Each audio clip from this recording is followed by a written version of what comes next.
Let me ask you something. Your teenage daughter wants to pursue a path that you believe will end in pain. You can see it clearly. You've lived long enough to recognize the patterns. Every instinct in you wants to intervene, to protect, to use whatever authority you have to stop her from making this mistake. But you also know she needs to find her own way. That your fears aren't facts, that controlling her choices now might damage something more important than avoiding this particular pain. So what do? This is the tension that we live in constantly. Not just as parents, but in nearly every area of life that matters. We need to stay open to complexity, to multiple perspectives, to the possibility that we're wrong. But we also need to make decisions, take stands, act on what we believe, even when we're not certain. Now, most of us have been taught to pick one. You either stay endlessly open and get accused of fence-sitting, moral relativism, or failing to stand for anything, or you commit decisively and get accused of rigidity, closed-mindedness, fundamentalism. But what if that's a false choice? What if wisdom requires something harder than picking a side? What if it requires learning to move fluidly between two essential modes of thinking? Here's where we're headed with this. I'm going to show you two essential movements of thinking: divergent and convergent. I'll show you what happens when one dominates. Then we'll test this framework against three real moral dilemmas that you probably face. And by the end, I hope that you'll have a practical tool for navigating complexity without getting paralyzed or becoming dogmatic. So let me introduce to you a framework that's been transforming how I navigate difficult decisions. Divergent thinking moves outward. It asks, what could be true? It generates possibilities, explores alternatives, and it resists premature closure. It's the part of you that says, let me consider another angle, or what am I not seeing, or hold on, there might be more to this. Divergent thinking values curiosity, imagination, and surprise. It's comfortable with ambiguity and contradiction. It multiplies options rather than eliminating them. And then on the flip side, you have convergent thinking, which moves inward. It asks, what is most fitting or workable? It discerns, it integrates, it refines. It's the part of you that eventually says, given everything I understand, here's what seems wisest, or I need to act, and this is the direction I'm choosing. Convergent thinking values coherence, clarity, and wisdom. It narrows, not to eliminate mystery, but to act responsibly within it. Here's what's crucial. Both are necessary. Neither is sufficient alone. If you've read my book, The Certainty Trap, you'll recognize this tension immediately. Divergent thinking is really resistance to certainty, the humility to admit we might be wrong, the openness to complexity that I, in the book, call the purple middle. Convergent thinking at its best is what I describe as conviction, not certainty, but conviction. Strong enough to guide action, humble enough to remain open. The problem isn't that we converge on positions. We have to. Life requires decisions. The problem is when convergence hardens into certainty, when we stop being able to reopen what we've closed, when our decisions become our identity, when questioning feels like betrayal. That's the certainty trap, and it's killing our capacity for wisdom. I've watched both extremes destroy people's capacity for wisdom.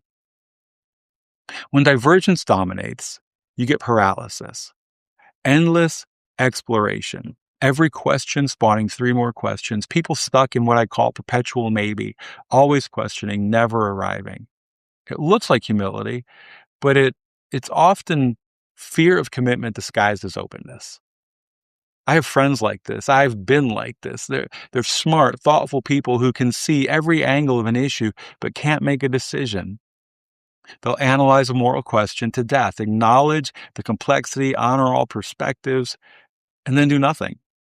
Because doing something means choosing, and choosing means potentially being wrong. When I push them, they defend their stance as intellectual honesty. But I've come to see it differently.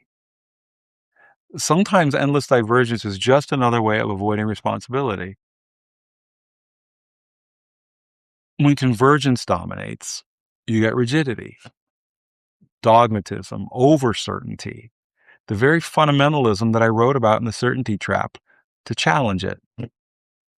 This is the person who's already decided, who's closed to new information, who treats questions as threats rather than invitations. They've converged, yes, but they've forgotten how they got there. They've lost the ability to reopen what they have determined is closed. I, I know this pattern intimately because I've lived it. For years, I was certain about theological positions, political stances, moral frameworks. I could articulate my reasoning, cite my sources, and defend my conclusions.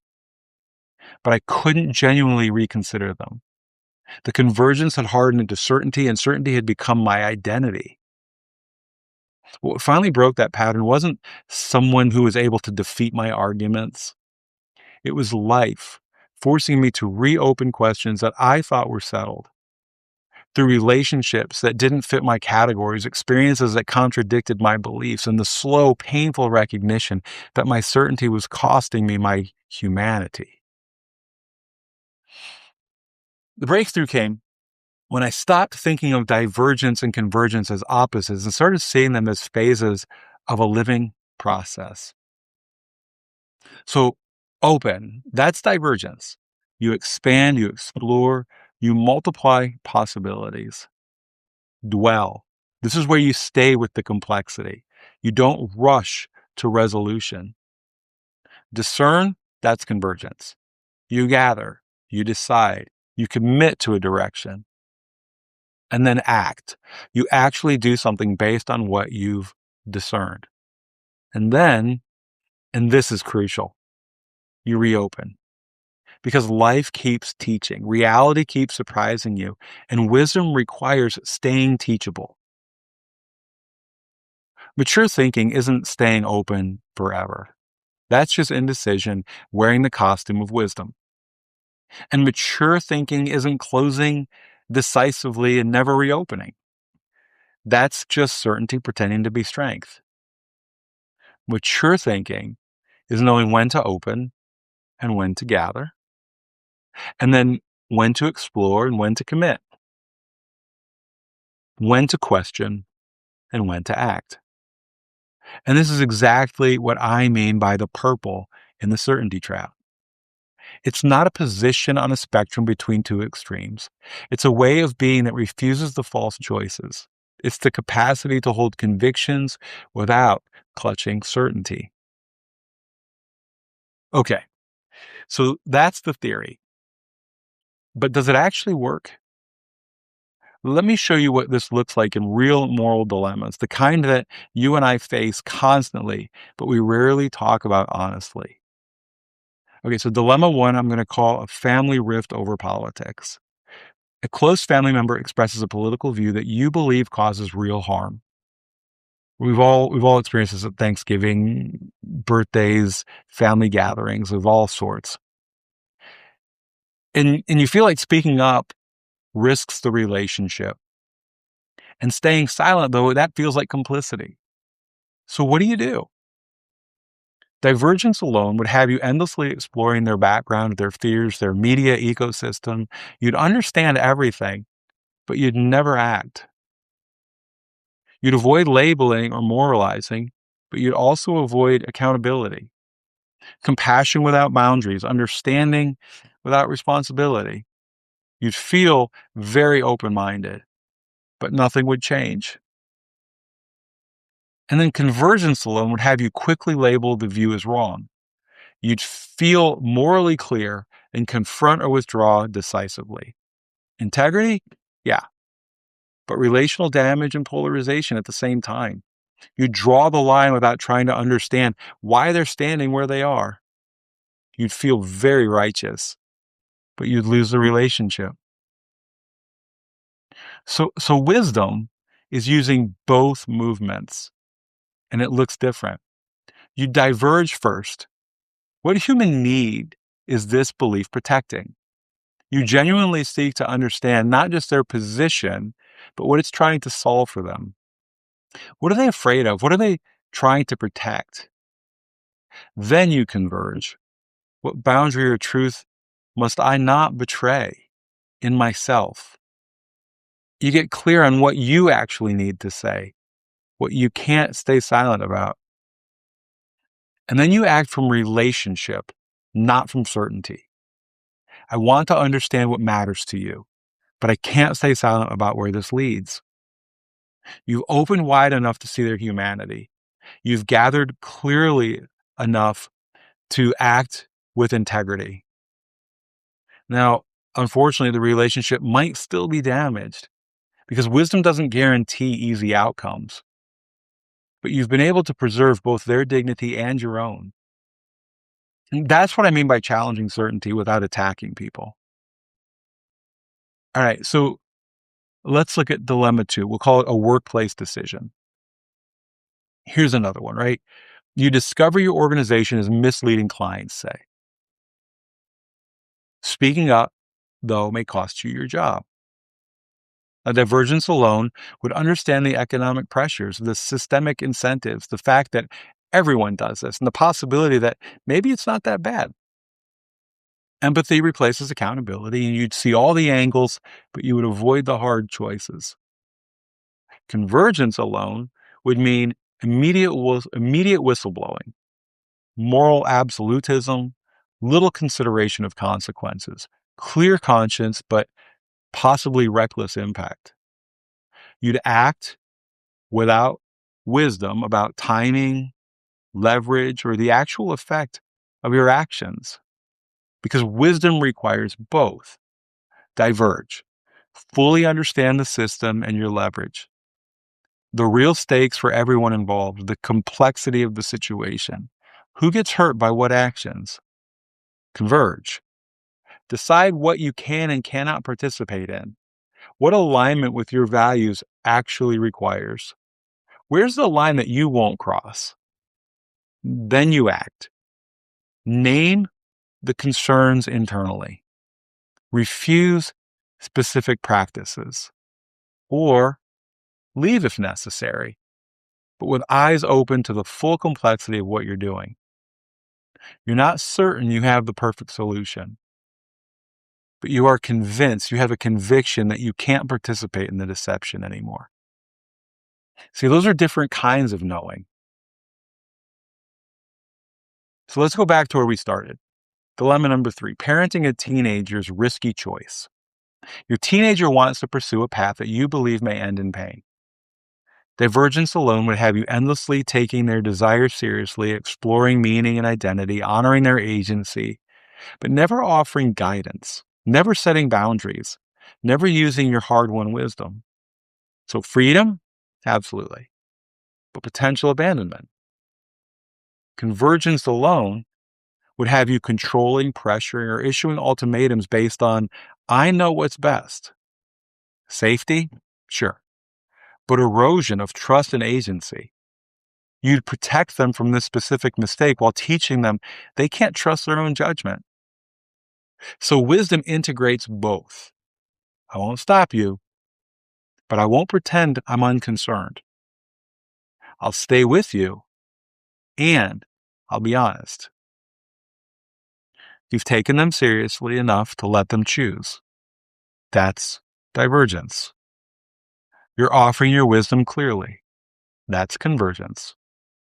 You're trusting the relationship to hold the tension between their autonomy and your concern.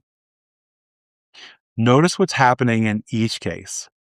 Divergence humanizes the other person. It helps you see the full situation. Convergence humanizes your own agency. It requires you to act with integrity. And wisdom refuses to sacrifice either. So, my core statement, right, after working with this framework for months, After testing it in my own life and seeing it work in real situations, I've arrived at a sentence that I believe captures what I'm learning. And yeah, I'm claiming this as my own, right? Because it's what I believe. Divergent thinking keeps us human. Convergent thinking keeps us responsible. Wisdom requires devotion to both. So let me unpack what I mean when I say that. Divergent thinking keeps us human because it reminds us that reality is larger than our conclusions. It protects us from the arrogance of certainty. It keeps us curious about perspectives we haven't considered, experiences we haven't had, possibilities that we haven't even imagined. When I stay in divergent mode, I remember that the person who disagrees with me isn't stupid or evil. They're seeing something from an angle I don't have access to. I remember that my understanding is always partial, always filtered through my limited experience. I remember to ask questions before making judgments. Convergent thinking, on the other hand, keeps us responsible because it demands that we eventually take a stand, make a choice, commit to action. It refuses the safety of perpetual maybe. It requires us to live by our values even when we're not certain we have everything figured out. When I practice healthy convergence, what I'm saying is, given what I understand and value, here's what seems most faithful right now. Not here's what everyone must believe, but here's what I'm choosing to stand for, knowing I might be wrong about parts of it. This is exactly what I mean in the certainty trap when I distinguish between conviction and certainty. Conviction says, this is what I believe and how I'll live. Certainty says, this is absolute truth and everyone who disagrees is wrong. Divergent thinking prevents certainty from calcifying. Convergent thinking prevents conviction from dissolving into relativism. And wisdom is the practiced capacity to move between them, to open and gather, question and commit, explore and decide without getting stuck in either mode. Here's what I want you to consider. Where do you need more divergence right now? Or maybe, where do you need more convergence right now? Maybe you're stuck in analysis paralysis about a career decision, right? You've considered every angle, explored every option, sought advice from everyone. In that instance, you need convergence, not because you've eliminated all uncertainty, but because life requires you to choose a direction and see where it leads. Or maybe you've hardened around a political position, a theological stance, a parenting philosophy. You know what you believe, you can defend it well, but you've stopped genuinely listening to other perspectives. In that case, you need divergence, not to abandon your convictions. That's not what I'm saying, but to remember how you arrived at them and stay open to refining them. The work I've been doing since writing The Certainty Trap has taught me this. Most of us aren't balanced between these two movements. We're tilted heavily one direction or the other, often without realizing it. The person who prides themselves on being open-minded may actually be avoiding the responsibility of commitment. And the person who prides themselves on strong convictions may actually be afraid of the vulnerability that comes with admitting uncertainty. But real wisdom, the kind that can navigate our complex world without either paralysis or fundamentalism, requires honest self-assessment. It requires us to ask these questions of ourselves, like, which movement comes naturally to me? Or which one do I need to practice more deliberately? Because this isn't just a theory. It's practice that requires ongoing attention. And so this week and in the weeks to come, I want you to try something. If you tend toward divergence, endless exploration, difficult deciding, force yourself to converge. Pick one decision that you've been avoiding. Give yourself a deadline. Gather what you know acknowledge what you don't, and choose anyway. And then notice what happens when you commit without complete certainty. If you tend toward convergence, strong opinions, quick judgments, force yourself to diverge. Pick one belief that you hold strongly. And for 1 week, genuinely seek out the best arguments against it. Not to defeat them, but to understand them. See if you can articulate the opposing view so well that someone who holds it would say, yeah, that's exactly what I think. And then notice what happens when you explore before you decide. The goal isn't to become perfectly balanced. The goal is to become more fluid, to be able to open when opening serves wisdom, able to gather when gathering serves responsibility. We live in a world that's constantly demanding that we pick a side. Open or closed, liberal or conservative, questioning or committed. The whole premise of the certainty trap is that this binary is killing us. The purple middle, the space where most of us actually live, it requires the capacity to hold both movements, to stay curious while also taking stands, to remain open while also acting decisively, to challenge certainty while also holding convictions. It's hard work, right? It is. It's much easier to just pick a side and defend it. But easy isn't the same as wise. And in a world this complex with stakes this high, we can't afford to settle with easy. Divergent thinking keeps us human by reminding us that the world is larger than our conclusions, that other people aren't just wrong versions of us, that reality contains more than we can see from our particular vantage point. Convergent thinking keeps us responsible by demanding that we act anyway, that we make choices based on our best understanding, that we live by our values even when we can't eliminate all doubt. Wisdom is learning to love both movements, to see them not as opposites but as partners in the ongoing work of becoming more fully human while remaining accountable for how we live. The work continues.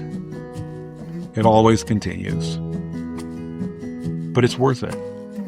Because the alternative, staying stuck in either endless questioning or rigid certainty, it costs us our humanity, our relationships, and our capacity to actually solve the problems that we face together. And we can't afford that cost anymore. So where in your life right now do you need to open wider? Where do you need to gather more clearly? Think about it. Try to practice it. And let me know what you discover.